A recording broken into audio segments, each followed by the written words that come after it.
ವಿವಿಧ ಸಂಘಟನೆಗಳ ಒಂದು ಸಂಯುಕ್ತಾಶ್ರಯದಲ್ಲಿ ನಮ್ಮ ಮುಗುರುಕು ಸಾಗುವಳಿದಾರರು ಯಾರಿದ್ದಾರೆ ಅವರ ಸಮಸ್ಯೆಗಳ ಕುರಿತು ಒಂದು ಪತ್ರಿಕಾಗೋಷ್ಠಿನ ನಡೆಸ್ಕೊಡ್ಬೇಕು ಅಂತ ಕೇಳ್ಕೊಂಡು ಒಂದು ಪತ್ರಿಕೆ ಇದೆ ಅಂತೇಳಿ ರೈತರೇ ಮಾತಾಡ್ತಾರೆ. ಈಗ ಆಲ್ರೆಡಿ ಸಾಗುವಳಿ ಚೀಟಿ ಕೊಟ್ಟಿರೋರಿಗೆ ಇನ್ನೂ ಕೂಡ ಖಾತೆ ಆಗಿಲ್ಲ, ಮತ್ತು ದರಖಾಸ್ತು ಕೊಡಿಗಾಗಿರೋರಿಗೆ ಇನ್ನೂ ದರಖಾಸ್ತು ಕೊಡಿ ಮಾಡ್ಕೊಟ್ಟಿಲ್ಲ, ಮತ್ತು ಕೆಲವು ಸಾಗುವಳಿ ಚೀಟಿ ಹಾಕೊಂಡಿರೋವಂಥ ಹೊಲಗಳನ್ನ ಅಂಥ ಸರ್ವೆ ನಂಬರ್ಗಳನ್ನ ಬೇರೆ ಬೇರೆ ಇದಕ್ಕೆ ಮೀಸಲಿಡುವಂಥ ಕೆಲಸಗಳನ್ನು ಮಾಡ್ತಾ ಇದೆ. ಆ ಒಂದು ವಿಷಯಕ್ಕೆ ಸಂಬಂಧಪಟ್ಟಂತೆ ಅವರವರ ಸಮಸ್ಯೆಗಳನ್ನ ರೈತರುಗಳೇ ಹೇಳ್ಕೊಳ್ತಾರೆ. ಅಧ್ಯಕ್ಷರು ಶ್ರೀನಿವಾಸ್ ಅಂತ ನಮ್ಮ ಹೆಸರು ಸರ್. ನಾವು 57ನಲ್ಲಿ ಸಾಗುವಳಿಗೆ ಅಂತ ನಾವು ಇದು ಮಾಡಿದ್ದೇವೆ. ಅದಕ್ಕೆ ಸಾಗುವಳಿ ಬೇಕು ಅಂತ ನಾವು ಮಾಡ್ತಾನೇ ಇದ್ದೀವಿ. ಈಗ 53 ಆಗೋಗಬೇಕು, ಆಗೋದ್ರೆ ಕೊಡ್ತೀವಿ ಅಂತ ನಮ್ಮ MLA ಅವರು ಹೇಳ್ತಾನೆ ಇದ್ದಾರೆ. ಮೀಟಿಂಗ್ ಮಾಡಲಿಲ್ಲ, ಇನ್ನು ಮೀಟಿಂಗ್ ಮಾಡಬೇಕು. ಅದು ಸ್ವಲ್ಪ ಇನ್ನು 53 ಇನ್ನು ಸ್ವಲ್ಪ ಇದೆ, ಅದು ಮುಗಿಸ್ಕೊಟ್ಟು ನಿಮ್ಗೆ ಕೊಡ್ತೀವಿ ಅಂತವ್ರೆ. ಅದು ಯಾವಾಗ ಮೀಟಿಂಗ್ನೇ ಮಾಡಿಲ್ಲ, ಮೀಟಿಂಗ್ ಮಾಡಬೇಕು. ನಮ್ಮ ಬಡವರಿಗೆ ಜಮೀನು ಕೊಡಬೇಕು ಅಂತ ನಾವು ಒತ್ತಾಯ ಮಾಡ್ತಾಯಿದ್ವಿ. ಅದರಿಂದ ನಮ್ಮ MLA ಅವರಿಗೆ ನಾವು ಯಾವಾಗ ಮದುವೆ ಮಾಡ್ತಾನೇ ಇದ್ದೀವಿ. ಅವಾಗ ಮೀಟಿಂಗ್ ಮಾಡ್ತೀವಿ, ಕೊಡ್ತೀವಿ ಅಂತಿದ್ದಾರೆ.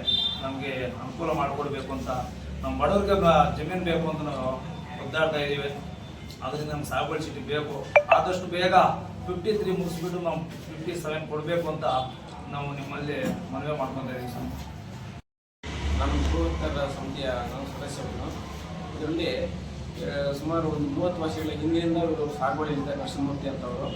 ಆದರೆ ಅವರಿಗೆ ಆ ಜಮೀನು ಬಿಟ್ಟು ಬೇರೆಯವರಿಗೆ ಪರ್ಮಿಟ್ ಮಾಡಲಿಕ್ಕೆ ಇದು ಮಾಡಿದ್ದಾರೆ. ಅರ್ಧ ಗುಂತಪ್ಪು ಮಾಡಿದ್ದಾರೆ, ಇನ್ನು ಅರ್ಧ ಸೈಟ್ಲಿ ಅಂತ ಇದು ಮಾಡ್ತಿದ್ದಾರೆ. ಅವ್ರಿಗೆ ಅದು ಬಿಟ್ಟು ಬೇರೆ ಜಮೀನೇ ಇಲ್ಲ ಅಂತ. ಆದರೆ 3 ಸಲ ಪಾಪ ಅವರು ಒತ್ತಡ ಇದು ಮಾಡಿದ್ರೆ 3 ಸಲ DC ಆಫೀಸ್ಗೆಲ್ಲ ICFCಗೆಲ್ಲ ಹಾಕವ್ರೆ. ಇಲ್ಲ ತಾಲೂಕು ಸಾಹೇಬರು ಅಲ್ಲಿ ನಾವು ಸ್ಯಾಂಕ್ಷನ್ ಮತ್ತೆ ರಿಟರ್ನ್ ಮಾಡಿಸ್ಕೊಂಡು ಹಾಕಿದ್ರೆ ಮತ್ತೆ ಅವರಿಂದ ಅಲ್ಲಿ ಮತ್ತೆ ಸೈಟ್ ಬೇಕು ಮತ್ತೆ ಇದು ಮಾಡ್ತಿದ್ದಾರೆ.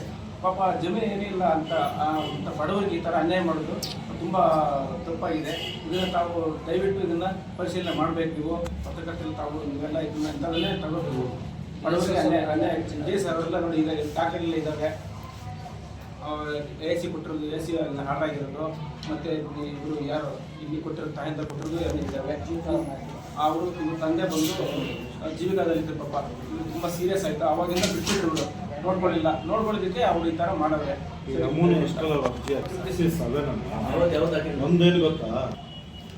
ತಿಂಗಳಿಗೊಂದ್ಸಲಿ ನಮಗೆ ಸಮಿತಿ ಕರಿಬೇಕು, ದರಖಾಸ್ತು ಸಮಿತಿ ಕರಿಬೇಕು.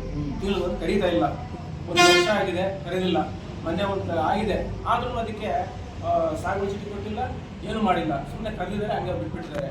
ಇದು ನಮ್ಮ ತಾಯಿದಾರು ಮಾಡ್ತಾವ್ರೆ ಕೆಲಸ. ಇದು ಇಂಥದ್ದೆಲ್ಲ ದಯವಿಟ್ಟು ಮಾಡಬಾರ್ದು. ರೈತರಿಗೆ ಅನ್ಯಾಯ ಆಗ್ತದೆ. ತಿಂಗಳಿಗೊಂದ್ಸರಿ ಸಭೆ ಕರೆದು ಇದನ್ನು ಮಾಡಿ ಅಂತ ನಾನು ನಿಮ್ಮ ಅಲ್ಲಿಂದ ಗಂಟೆಯಿಂದ ಒತ್ತಾಯ ಮಾಡ್ತೀನಿ ಸರ್. ನಾನು ಹ್ಯಾಂಡಿಕ್ಯಾಪ್ಟೆ, ರಮ್ಮನ ಹ್ಯಾಂಡಿಕ್ಯಾಪ್ಟೆ. ಸೆಟಿಲ್ ಮಾಡಬೇಕು ಅಂತ ಅಲ್ಲಿರೋದು ನಮ್ಮ ಜಮೀನು. ನೀವೀಗ ಪೊಸಿಷನ್ ಎಲ್ಲ ಇದೆಲ್ಲ ವಸ್ತಿಗೆ ಉದ್ದೇಶಕ್ಕಾಗಿ ಕೊಡಬೇಕು ಅಂತ ಈ ತಾಯಿದಾರು ಹೇಳ್ತಾರೆ. 60 ವರ್ಷದಿಂದ ಸೇಂದಿವನದಲ್ಲಿ ಅನುಭವ ಇದೆ. ಆ ಸೇಂದಿವನದಲ್ಲಿ ಒಂದು 100 ಜನ ಮೇಲೆ ಇದೆ ಸರ್. ಅವರೆಲ್ಲರಿಗೆ ಸ್ವಂತ ಜಮೀನು ಇಲ್ಲ. ಇವಾಗ ನಮ್ಮಪ್ಪ ಮಾಡ್ತಾ ಜಮೀನಲ್ಲಿ ನಾವೇ ಇದ್ದೀವಿ. ಅದಕ್ಕೆ ಏನು ಇದಾಗಿಲ್ಲ. 57 53 ಎಲ್ಲ ಅದಕ್ಕೆ ನಾವೆಲ್ಲ ಬಡವರ ಜಮೀನು ಬೇಕಂತ ನಾವು ಹೋರಾಟ ಇದ್ದೀವಿ. ಸೇಂದಿವನನೇ ಜಾಸ್ತಿ ಗುಲ್ಬರ್ಗ ತಾಲೂಕು ಚೆಂಡೂರು. ಲಲಿತಮ್ಮ ನನ್ನ ಹೆಸರು. ಗೋ ಹಕ್ಕುದಾರರ ಸಮಿತಿಯಲ್ಲಿ ನಾನು ಸದಸ್ಯರಾಗಿದ್ದೀನಿ. ಮತ್ತು ನಾವು 57 ಹಾಕಿದ್ದೀವಿ, ಅರ್ಜಿ ಕೊಟ್ಟಿದ್ದೀವಿ. ಲಿಸ್ಟಲ್ಲಿದೆ. ಆದ್ರೂ ಯಾವಾಗ ತಗೊಳ್ತೀವಿ ಯಾವಾಗ ತಗೊಳ್ಳಲ್ಲ ಅಂತ ಹೇಳ್ತಿಲ್ಲ. 3 ಸಾರಿ ಅವ್ರ ಮನೆಗೆ ಹೋಗಿ ಕೊಟ್ಬಿಟ್ಟು ಬಂದಿದ್ದೀವಿ. ಸುಬ್ಬಾರೆಡ್ಡಿ ಅವ್ರ ಮನೆಗೆ ಹೋಗಿ ಕೊಟ್ಬಿಟ್ಟು ಬಂದಿದ್ವಿ. ಅರ್ಜಿ ಒಂದು 4, 5, 10 ಜನದ ಮೇಲೇ ಹೋಗಿದ್ದೀವಿ. ರೈತರೆಲ್ಲ ಹೋಗಿ ಅರ್ಜಿ ಕೊಟ್ಬಿಟ್ಟು ಬಂದಿದ್ದೀವಿ. ಇಲ್ಲೂ 2-3 ಸಾರಿ ಮೀಟಿಂಗ್ ಮಾಡಿದ್ವಿ. ಆದರೂ ಅವ್ರು 1 ಸಾರಿ ಆದರೂ ಮೀಟಿಂಗ್ ಮಾಡಲಿಲ್ಲ. ನಮ್ಗೆ ಏನಂತ ಉತ್ತರ ಕೊಟ್ಟಿಲ್ಲ ಇದುವರೆಗೂ. ಅದರಿಂದ 20ನೇ ತಾರೀಕು ನಾವು ಧರಣಿ ಮಾಡಬೇಕು ಅಂತ ಮುಂದುವರಿಸಿದ್ದೀವಿ. ಇಲ್ಲ ಸರ್, ತಾಲೂಕು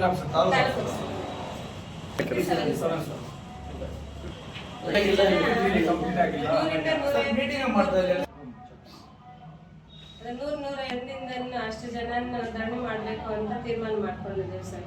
ನಮ್ಗೇನು ಉತ್ತರ ಕೊಡ್ತಿಲ್ಲ ಅವರು. ಇದುವರೆಗೂ ಇಷ್ಟು ಸಾರಿ ಓಡಾಡಿದ್ದೀವಿ. ನಿಮ್ಮ ಕಷ್ಟ ಏನು ಸುಖ ಇಲ್ಲ ಅಂತ ಯಾರು ಇದುವರೆಗೂ ಎಚ್ಚರಿಕೆ ಮಾಡೇ ಇಲ್ಲ. ಅದರಿಂದ ಇಷ್ಟು ತೀರ್ಮಾನ ತಗೊಂಡಿದ್ದೀವಿ ಸರ್ ಅಷ್ಟೇ. ಚೀಟಿ ಕೊಟ್ಟಿದ್ದಾರೆ, ಅವ್ರಿಗೆ ಇನ್ನೂ ಖಾತೆಗಳಾಗಿಲ್ಲ. ನೀವು ಮೂಲ ಕಡತ ತಗೊಂಡು ಬನ್ನಿ, ನಾವು ನಿಮ್ಗೆ ಖಾತೆ ಮಾಡ್ತೀವಿ ಅಂದ್ರೆ ಮೂಲ ಕಡತ ತಹಶೀಲ್ದಾರ್ ಕಚೇರಿಯಲ್ಲಿ ಇರುತ್ತಾ, ರೈತರ ಮನೆಯಲ್ಲಿ ಇರುತ್ತೆ. ನಮ್ಮಲ್ಲಿ ಇಲ್ಲ ಅಂತ ಹೇಳಿದಾಗ ಅಲ್ಲಿಗೆ ಯಾರು ಕಳ್ತನ ಮಾಡಿರ್ತಾರೆ, ಅದು ನಮ್ಮ ಮೂಲ ಕಡತನ?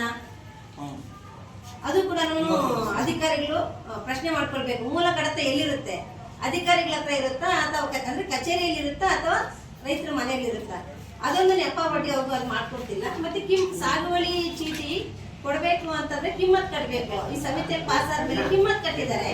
ಇದುವರೆಗೂ ಕೂಡ ಅವ್ರಿಗೆ ಸಾಗುವಳಿ ಚೀಟಿ ಕೊಟ್ಟಿಲ್ಲ. ಕೇಳಿದ್ರೆ ಅದು ಕಡತ ಇಲ್ಲ ಅಂತಾರೆ. ಕಡತ ಕಳೆದೋಗೋದಕ್ಕೆ ರೈತರ ಕಾರಣನ, ಅಧಿಕಾರಿಗಳ ಕಾರಣನ? ಇದನ್ನ ಅವರೇ ಪ್ರಶ್ನೆ ಮಾಡ್ಕೋಬೇಕು. ಯಾಕೆ ರೈತರಿಗೆ ಇಷ್ಟು ವಿಳಂಬ ಮಾಡ್ತಿರೋದು? ಕಿಮ್ಮತ್ ಕಟ್ಟಿದ್ರು ಕೂಡ ಯಾಕೆ ಅವ್ರಿಗೆ ಸಾಗುವಳಿ ಚೀಟಿ ಕೊಡ್ತಾ ಇಲ್ಲ? ದಯವಿಟ್ಟು ನಾನೆಲ್ಲ ರೈತರ ಪರವಾಗಿ ಕೇಳ್ಕೊಳ್ಳೋದು ಒಂದೇನೆ, ನಮ್ಮ ಅಧಿಕಾರಿಗಳ ಬಗ್ಗೆ ಎಲ್ಲಾನು ಕೂಡ ಶಾಸಕರು ಅಂತ ಹೇಳೋ ಬದಲು ಅವರ ಇತಿಮಿತಿಗಳಲ್ಲಿ ಏನೆಲ್ಲ ಮಾಡಲಿಕ್ಕೆ ಸಾಧ್ಯತೆ ಇದೆಯೋ ಅದನ್ನು ಮಾಡಿ ಕನಿಷ್ಠ ಸಮಿತಿವರೆಗೂ ಫೈಲ್ಗಳನ್ನ ಮೂವ್ ಮಾಡಿ ತಗೊಂಡೋದ್ರೆ ಖಂಡಿತ ಶಾಸಕರು ಕೂಡ ಆ ಫೈಲನ್ನ ನೋಡಿ ಅಲ್ಲಿರುವಂಥ ಕಮಿಟಿ ಸದಸ್ಯರು ಕೂಡ ಪರಿಶೀಲನೆ ಮಾಡಿ ಭೂಮಿ ಕೊಡ್ಲಿಕ್ಕೆ ಒಂದು ಪ್ರಯತ್ನ ಮಾಡಬಹುದು ಅನ್ನೋದು ನಮ್ಮೆಲ್ಲರಿಗೂ ಕೂಡ ಒತ್ತಾಯ. ದಯವಿಟ್ಟು ಅದನ್ನ ಗಮನದಲ್ಲಿ ಇಟ್ಕೋಬೇಕು ಅಧಿಕಾರಿಗಳು. ನಮ್ಮ ರೈತರಿಗೆ ಕೈ ಜೋಡಿಸ್ಬೇಕು. ಯಾಕೆಂದ್ರೆ ಅವರು ಕೂಡ ಒಂದಲ್ಲ ಒಂದಿನ ರೈತರ ಕುಟುಂಬದಿಂದಲೇ ಬಂದಿರ್ತಾರೆ. ಆ ರೈತರನ್ನ ವೇದಿಕೆ ಪರವಾಗಿ ನಾನು ಕೇಳ್ಕೊಳ್ತಿರುವಂಥದ್ದು. ಈಗ ನಮ್ಮ ಕರ್ನಾಟಕ ಭೂ ಹಕ್ಕುದಾರರ ವೇದಿಕೆ ಆಲ್ರೆಡಿ ಎಲ್ಲ ಕೂಡ ಮಾತಾಡಿದ್ದಾರೆ ಸರ್. ನಾಳೆ ಕೂಡ ಸಭೆ ಇದೆ ಅಂತೇಳಿ ನಮಗೆ ಬಲ್ಲ ಮೂಲಗಳಿಂದ ತಿಳಿದು ಬಂದಿದೆ. ನಾಳೆ ಸಭೆ ಆಗಿಲ್ಲ ಅಥವಾ ಆದರೂ ಕೂಡ ನಾವು 20ನೇ ತಾರೀಕು ಅಂಬೇಡ್ಕರ್ ವೃತ್ತದಿಂದ ಹಿಡಿದು ತಾಲೂಕು ಕಚೇರಿವರೆಗೂ ಕೂಡ ನಾವು ಪ್ರತಿಭಟನಾ ರ್ಯಾಲಿ ಹೋಗ್ತಾ ಇದ್ದೀವಿ. ಮತ್ತೆ ನಮ್ಮ ರೈತರೆಲ್ಲ ಕೂಡ ತೀರ್ಮಾನ ಮಾಡ್ಕೊಂಡಿದ್ದಾರೆ. ಅನಿರ್ದಿಷ್ಟಾವಧಿ ದಂಡ ಕೊಡ್ತೀವಿ ಸರ್. ಕೇಳಿದ್ದೆ ತಹಸೀಲ್ದಾರ್ ರಿಪೋರ್ಟ್ ಹಾಕಿದ್ರೆ ವರ್ಕರ್ಸ್ ಮಾಡ್ತಾ ಇದ್ವಿ. ಇದ್ಬಿಟ್ರೆ ಫೈಲ್ 2 ತಿಂಗಳಾದ್ರೂ ತೆಗಿயாது. ಓಡಾಡಿ ಸಾಕಾಗೈತೆ.